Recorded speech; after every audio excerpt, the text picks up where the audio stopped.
Ludo, can you believe that after making that terrible asset flip game, a bunch of people have actually said they want to buy it? Now that raises a really interesting question. Can a badly designed game still be good? And honestly, I think Bethesda is a great studio to look at for this. And there's been this Bethesda has always been bad renaissance recently that I've been screaming into the void for years now. Their games are riddled with bugs and broken quest chains, blatant illusions of choice, percentage-based progression systems, and unreactive spongy combat. They've ridden the hype tidal wave of goodwill from their IPs for decades now, and now that they've tried something different without that hype to carry them, even their most ride-or-die fans are starting to notice the aftertaste of shit water. And the question is, does all of their games' faults make them bad games? Well, it's not a simple black and white issue, Ludo. Unfortunately for us, a lot of it comes down to the player's personal preference. What do you personally enjoy about games, their stories or offered experiences? Regardless of whatever weird shit you're into, I guarantee there's a game for you in the sea of titles offered today. Some people still play Dead by Daylight, Ludo, can you believe it? Oh, come on, it was a joke. But players will enjoy anything because they're weird isn't really useful to us. We need to try and quantify it as designers. Each and every genre has its own host of criteria for what could possibly make it successful design-wise. And for puzzle games, it can be how well it teaches and obfuscates its mechanics to balance difficulty and flow. For shooters, it can be altered by game feel, time to kill, and weapon balance. And for RPGs, it can be how it allows the players to live out the specific fantasy or role they were trying to achieve. For example, when Hogwarts Legacy's mechanics are viewed in isolation, they're not ideal. Repetitive puzzles, spongy combat with run-of-the-mill level designs. It's just a game, a generic, average, mediocre experience, but personally, I bloody loved it. Regrettably or not, I'm a nostalgia goblin for Harry Potter, and Hogwarts Legacy allowed me to live out that childhood fantasy of getting to explore the wizarding world. The objective quality of its gameplay is secondary to that fantasy, so for an RPG, did it succeed? The same can be seen with Bethesda. They make capital G games, mechanically doing the bare minimum to scrape by, but this doesn't come from a place of negligence or lack of skill. Designs are commonly scaled back to focus on different areas to better reach their target audience, and this brings us to two different design philosophies. Now, to break down a complex concept into its most basic form, you can look at designing any game or system in two simple ways, top-down and bottom-up. Top-down design is where you have the concept or narrative you want, its world rules and restrictions, and then build mechanics to best fit those world rules. The priority is on the narrative and its cohesion in relation to those mechanics. Hogwarts Legacy was clearly designed top-down. They thought, how can we take the concepts, spells and abilities of the wizarding world and graft gameplay mechanics onto them, some spells slotting nicely into gameplay systems for puzzles, detective mode and stealth. The priority here is narrative first, not the story itself, but how those mechanics fit into the world's narrative.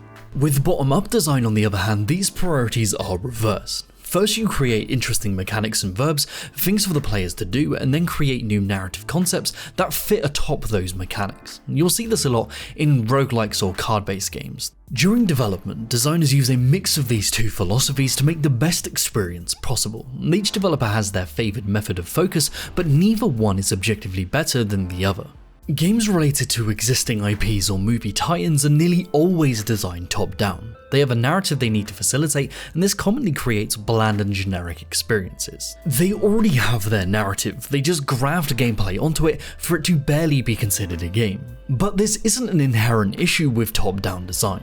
Some of the most cinematic and thrilling gameplay experiences we've seen in the last few decades have been designed from a top-down perspective, because the care was still put into making them engaging rather than just serviceable. When given these IPs, developers need to take special care of how they gamify those beloved concepts.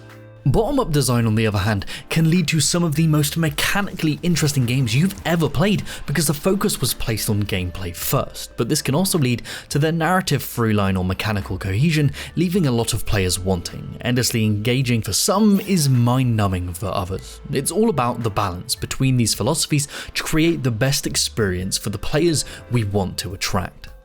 Now, here's a little thought experiment for you, Ludo. During the development, where do you think the focus was placed while they made Starfield? Neither, you cheeky bitch. But to be honest, you're probably right. It's a completely new IP, so they don't need to focus on top-down design so much, and they can change their narrative to fit their needs whenever they want. But the stories in Starfield are blander than your dad's cooking, so it must be that the game was designed from a bottom-up focus on its mechanics. But which interesting mechanics were they building on top of?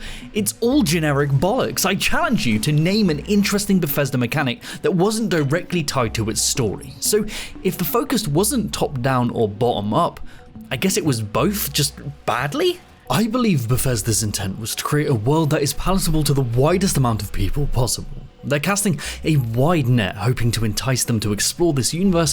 Whether that works for you personally and makes it a good game is completely subjective.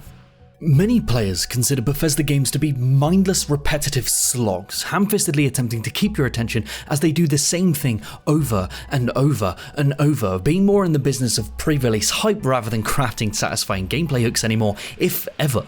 But some players fall head over heels into these worlds and never want to come out again because of the personal ludo-narratives they can create within them. Everyone's definition for what makes a game great is not just based on 1,000 moving parts, but also completely arbitrary taste. Ludo loves Dead by Daylight and I just don't get it.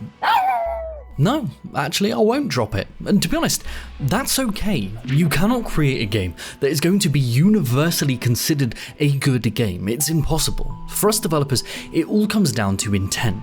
If, for example, our initial focuses are bottom-up, intending for our combat to be impactful and rewarding but it's a slog, then we've failed. But on the flip side, if the intent was to make our players feel negative emotions like in Pathologic or Scorn, have we still done a good job?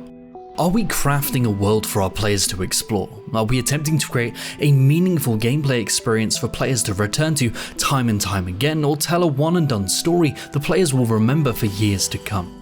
Each and every one of these focuses requires a different design approach and will attract differing unique players. It's up to us to guide that development focus to attract the players we want to play our games and make the best game for them, rather than just trying to make an okay game for everyone like in Starfield.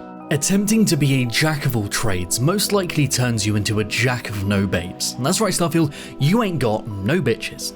Better to make a great game for a select audience than a bland game for everyone else. But what do you think? Can a game that is widely considered bad still be good if it pleases its desired audience? And what's your preferred focus, top-down or bottom-up design? Let me know down below because I would love to discuss this with you. Well, Happy New Year by the way, gang. We're still partway through setting everything up here at Second Wind, so if you want to help us out, we've got a new wave of merch on the store, and unfortunately, there's still only one Design Delve piece on there right now because we're working on some really special stuff for the future. Ludo plushies! Okay, that might be enough of a tease. Say goodbye now, Leeds. Okay, see you later, guys.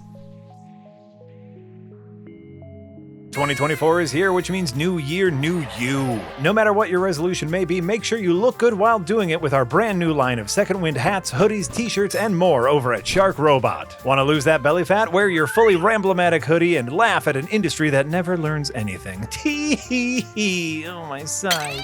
Planning to eat healthier? Cook up a meal fit for Dabarella Yeatster and an entire D&D group with your Adventure is Nigh Jumper. Want to read more books? Go to the theater in your backdrop t-shirt. Movies, they're just like books, but better. Want your voice to sound more like Frost's? Well, that's probably not gonna happen, but look over there. It's a Cold Take hat. Head over to sharkrobot.com/second-wind or click on the link in the description to check out all the new merch today. Act fast because some of it is only available for a limited time, just like our fragile lives. Floating on a rock in a void of nothingness. How peaceful.